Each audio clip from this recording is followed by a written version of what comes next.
ये आकाशवाणी रायपुर है।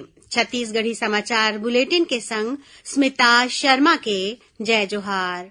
अब सुनाओ आज के प्रमुख समाचार। केंद्र सरकार ह राज्य मन ला मंकी पॉक्स बीमारी के तुरते पते लगाए बर प्रभावी उपाय करे के अउ निगरानी बढ़ाए के निर्देश दीन हे। वाणिज्यिक कर मंत्री ओपी चौधरी हा काली मोबाइल बेस्ड एप्लीकेशन सुगम के करीन लोकार्पण।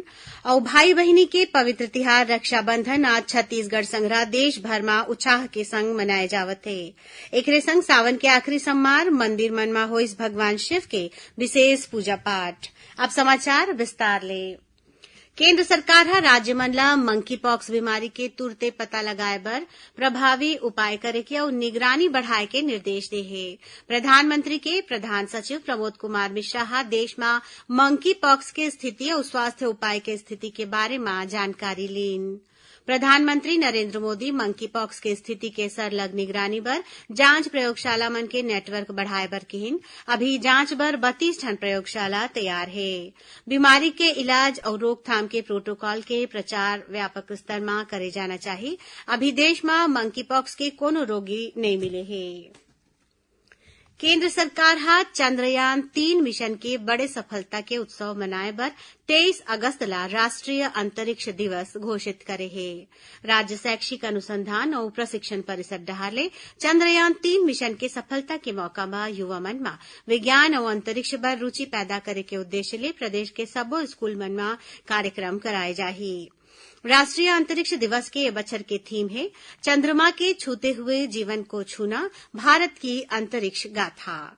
22 और 23 अगस्त के प्रदेश के स्कूल मन में एनसीईआरटी डहार ले विकसित विशेष चंद्रयान पर आधारित मॉड्यूल प्रदर्शित करे जाही। ये मौका में व्याख्यान, पोस्टर, निबंध, मॉडल बिल्डिंग, क्विज और पेंटिंग प्रतियोगिता कराए जाही। संगे संग अंतरिक्ष विज्ञान ले जुड़े 30 मिनट के एक ठन वीडियो ला स्कूल मन में प्रदर्शित करे जाही।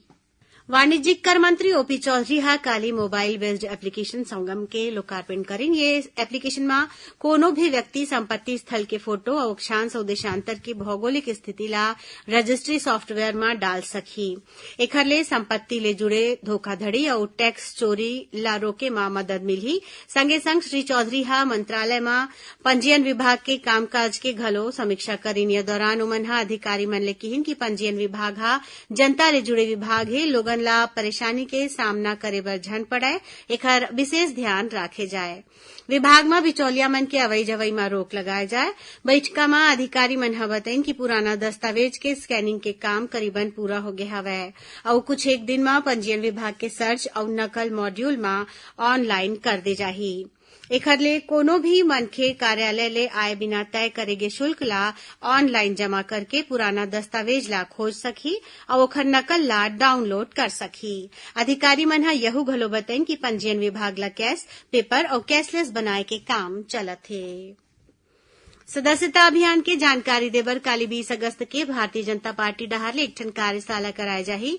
कुशाभाऊ ठाकरे परिसर के प्रदेश कार्यालय में होवैया एक कार्यशाला में राष्ट्रीय महासचिव अरुण सिंह, भाजपा प्रदेश प्रभारी नितिन नवीन, मुख्यमंत्री विष्णुदेव साय, भाजपा प्रदेश अध्यक्ष किरण सिंह देव, क्षेत्रीय संगठन महामंत्री अजय जामवाल और प्रदेश संगठन महामंत्री पवन साय शामिल होही।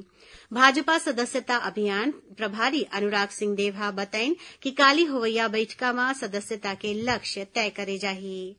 केंद्रीय नेतृत्व देश भर में ये बखत 10 करोड़ सदस्य बनाए के लक्ष्य राखे है। श्री सिंहदेव बताइन कि ये बैठका में प्रदेश भर के पार्टी कार्यकर्ता, पदाधिकारी और जनप्रतिनिधि मन हिस्सा लिही। छत्तीसगढ़ी समाचार बुलेटिन आप मन आकाशवाणी रायपुर ले सुनत हव। छत्तीसगढ़ के खबर ले है आपकी वास्ता और खबर के विश्वसनीयता ले है हमार वास्ता। आकाशवाणी समाचार रायपुर के प्रादेशिक समाचार बुलेटिन के संगे संग हमार समसामयिक कार्यक्रम आप रेडियो के संग अपन मोबाइल में घलो सुन सकत हो। आकाशवाणी समाचार फेसबुक, ट्विटर और यूट्यूब में घलो हावय। हमार फेसबुक पेज हरे Chhattisgarh news on AIR, Twitter handle CGAIR news और हमार यूट्यूब चैनल हरे छत्तीसगढ़ AIR न्यूज। तो अब रेडियो के संगे संग आपके मोबाइल के माध्यम ले हम आप तक पहुंचत हन। छत्तीसगढ़ के हर खबर पर सुनत रहो आकाशवाणी समाचार। अब आगू बढ़बो बाचे समाचार कोती। आज सावन के आखिरी सोमवार है। बखत सावन के महीना में 5 ठन सोमवार रहिस, तेखर सेती 5 सोमवार तक भगवान शिव के विशेष पूजा पाठ करेगीस। ए मौका में प्रदेश भर के शिव मंदिर मन में भगवान भोलेनाथ के विशेष श्रृंगार करे जावत है। भक्त मन डहार ले लाए गए नंदिया मन के पानी ले भगवान शिव के अभिषेक करे जावत है। राजधानी रायपुर के शिव मंदिर मन में घलो बिहनिया चले शिव भक्त मन के कतार लगे रहिस। बुढ़ेश्वर महादेव, हटकेश्वर नाथ मंदिर, महादेव घाट संघरा सब्बो मंदिर मन में कावड़िया मन डहार ले जल अभिषेक करेगीस। उहें जांजगीर चांपा के नवागढ़ में लिंगेश्वर महादेव मंदिर में सावन के आखिरी सोमवार भक्त मन के बहुत भीड़ देखेगीस।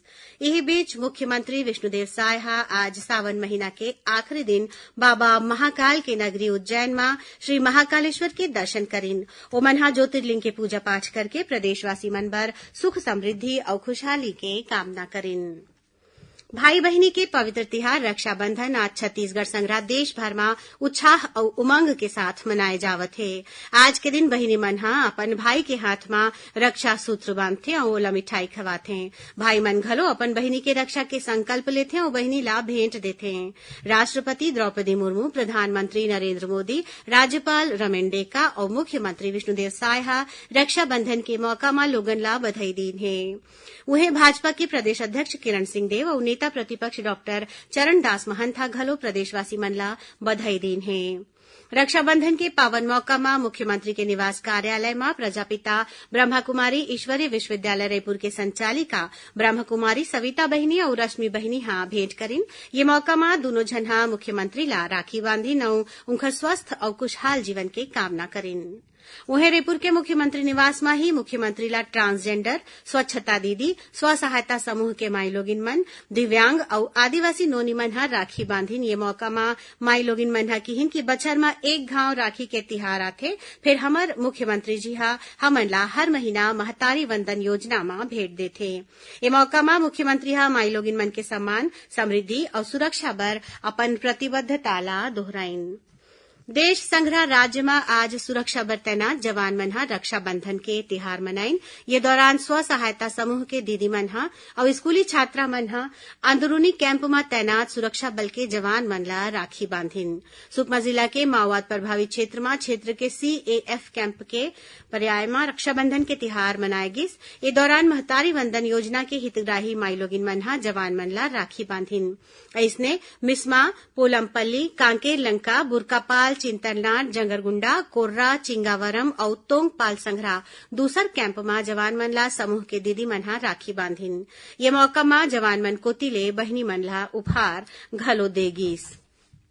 काली रेडियो श्रोता दिवस हरै। ए मौका में old listener group of Chhattisgarh zone डहार ले रायपुर के वृंदावन हॉल में एक ठन कार्यक्रम के आयोजन करे जाही। एमा मुख्य अतिथि के रूप में जिला पंचायत के पूर्व अध्यक्ष अशोक बजाज शामिल होही। उन्हें विशेष अतिथि के रूप में आकाशवाणी के पूर्व कार्यक्रम निदेशक लखनलाल मौर्य और वरिष्ठ उद्घोषक प्रकाश उदय हिस्सा लेही।